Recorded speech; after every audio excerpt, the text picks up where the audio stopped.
teman-teman semua. Jadi ini hanya sifatnya apa ya, mengingatkan, kan saya yakin semua sudah paham, sudah baca, sudah melaksanakan, sudah semuanya, cuman sebagai pemicu diskusi aja. Dan tentu di sini bukan kuliah, bukan menghafalkan definisi, bukan ya. Jadi kita betul-betul hanya diskusi saja ya. Jadi mungkin biasa ya kan, mungkin ini kan kelihatannya ini semua kepala ini ya, kepala dinas, sekretaris, kasubag ya semua. Nah biasanya itu kan misalnya kalau ada di kantor kita kan, kalau ada orang baru ya, itu bisa pimpinan kita kan, kita pimpinan.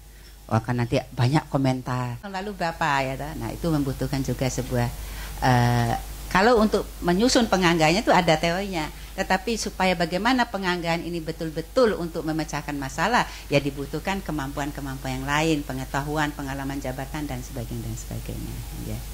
Begitu juga pengorganisasian. Ya. Ya. Nah, jadi karena kita akan membawa orang menuju sebuah tujuan, itu harus diorganisasi. Orangnya kan banyak. Ya. Jangan sampai kalau kita nggak, ya ini pengalaman saya aja, kita tidak mampu mendelegasikan wewenang, ya, tidak mampu mendayagunakan anak buah kita yang demikian banyak. Ya. Anak buah sedikit, anak buah banyak itu bisa sama. Ya kalau nggak ada anak buah, nggak ada staff, bingung kan kita, nggak punya SDM, tapi begitu kasih banyak, kalau nggak bisa ngelola, ya sama aja. Jadi ini dibutuhkan juga bagaimana membawa orang itu untuk mencapai tujuan, ya kerjasama. Ya ini ya komitmen antara anggota organisasi untuk saling mendukung satu sama lain dalam rangka mewujudkan visi dan misi organisasi. Jadi ini yang ya pengalaman saya aja ya, ini tidak mudah juga. Maksudnya bidang-bidang itu ada bidang yang memang itu sebagai ada core bisnis dari sebuah institusi, dengan yang lain didukung sebagai supporting, ya. Tapi kadang-kadang ya yang penting saya. Contoh aja KIA, ya, untuk KIA untuk menurunkan kematian ibu dan bayi misalnya. Ini kan atau mencegah kematian ibu dan bayi. Itu kan ada di di mana? Kalau di Papua di Yankes atau Kesmas atau di lain-lain daerah lain ya. Pokoknya ada bidang yang membawah itu. Nah, untuk bisa menurunkan kematian ibu dan bayi, kan tidak semuanya bisa diselesaikan oleh bidang itu. Kan nanti bagaimana SDM-nya ada di sekretariat kan gitu ya. Bagaimana bagaimana promosinya untuk menurunkan kematian, ini kan ada di bidang yang menangani promosi dan selanjutnya. Nah kadang-kadang ini tuh membutuhkan kompetensi pimpinan tertinggi untuk bagaimana para staf atau pejabat di bawahnya bisa bekerja sama secara integral. Ya ini yang kadang-kadang, ini pengalaman saya itu yang sulit, apalagi egonya itu kan luar biasa ya Bapak Ibu ya. Ego daripada kabit-kabit itu juga ada kan ya. Nah Bu Sekretaris itu kan sebagai koordinator, itu orang kedua di dinas, ya kan, yang akan menghandle organisasi. Ibu ditambah juga dengan isu, ya. Seperti isu MDGs, ya. Yang hampir-hampir melihat bahwa dua atau tiga kegiatan itu berada di KSG, misalnya penurunan angka kematian ibu dan balita, air bayi, gizi, kan? Itu yang membuat ego itu menjadi besar. Dan kalau isu ditawarkan, bukan ini tapi ditawarkan sampai, bahkan LSM ikut juga, kalau misalnya LSM yang mau ikut, dia ikut memperbesar. Jadi ego ini menjadi besar. Itu yang kita lihat. Memang sebenarnya di tingkat dinas itu bisa kita bagaimana mengomentari. Ini sebenarnya ini. Ya itu jadi itu kan makanya butuh kompetensi kepala dinasnya untuk bagaimana menghandle anak buah ini.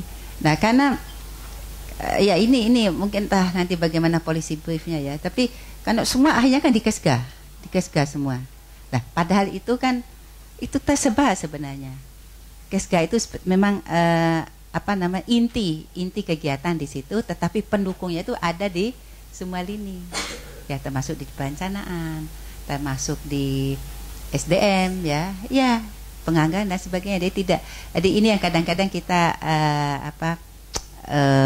masih kadang-kadang kita juga lemah ya, karena terlalu sibuk. Ini pengalaman saya ya. Kita secara teori tahu gini-gini kudunya, tapi karena terlalu sibuk, padahal penganggaran perencanaan harus segera diselesaikan, akhirnya kan kadang-kadang tidak tergarap dengan baik ya. Dan bagaimana juga supaya anak buah bisa bekerja sama dengan baik, ini membutuhkan kemampuan memang ya, bekerja yang efektif dalam situasi berbeda ya. Jadi misalnya ya agak fleksibel ini, misalnya ada ya toh, begitu tiba di Jogja, untuk awal-awal kan perbedaan waktu dan sebagainya, tapi ada kalau fleksibel itu agak cepat penyesuaian, situasi berbeda. Tapi kalau orang yang kaku lama, akhirnya jadi menderita akhirnya kan. Ya Bu Yohana ya, makan tunda 2 jam.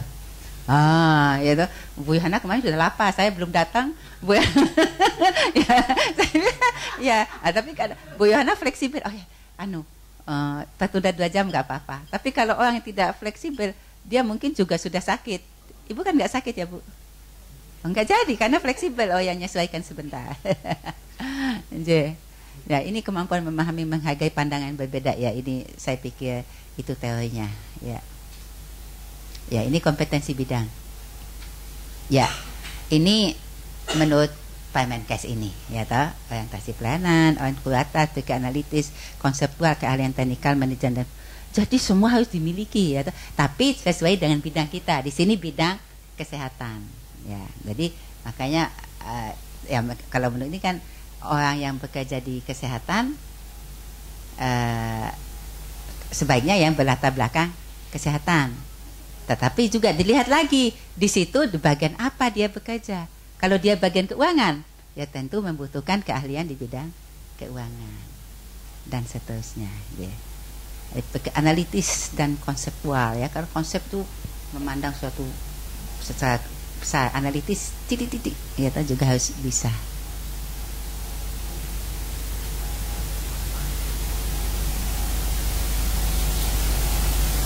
Ya, pelayanan ini mungkin sudah hafal ya. Inilah gawean kita tiap hari pada kualitas. Ini hanya untuk kembali aja pelayanan prima dan sebagainya. Udah banyak udah banyak teorinya. Ya, ini kita mengenal TKM ya, di mana-mana kan ini pakai norma-norma ya, fokus pada pelanggan dan seterusnya ya. Ini bisa dipelajari. Yang sulit itu adalah bagaimana menerapkan teori yang kita miliki ke dalam ya praktek sehari-hari. Ya, konseptual, harus konsep, ide-ide untuk memecahkan masalah. Kadang-kadang kita kan hanya bekerja ya wes biasanya begini, ya kan? Ya begini aja lagi. Itu bagaimana harus kita mampu juga memiliki konsep-konsep sehingga timbul ide-ide. Seperti di dinas, program itu kan saya lihat kan program itu kan itu aja sebenarnya. Program dasarnya ada KIA, ada P2 dan sebagainya. Nah, cuma bagaimana mendesain ulang program-program ini sehingga menjadi menarik. Bagaimana mendesain supaya mendapat perhatian orang. Bagaimana supaya mendapat perhatian bupati, wali kota dan sebagainya. Ya, ini jadi konsep apa yang harus kita buat itu juga harus kita miliki. Jadi supaya nggak monoton. Ya kan, untuk menurunkan kematian ibu dan bayi programnya udah banyak, tapi bagaimana pendekatannya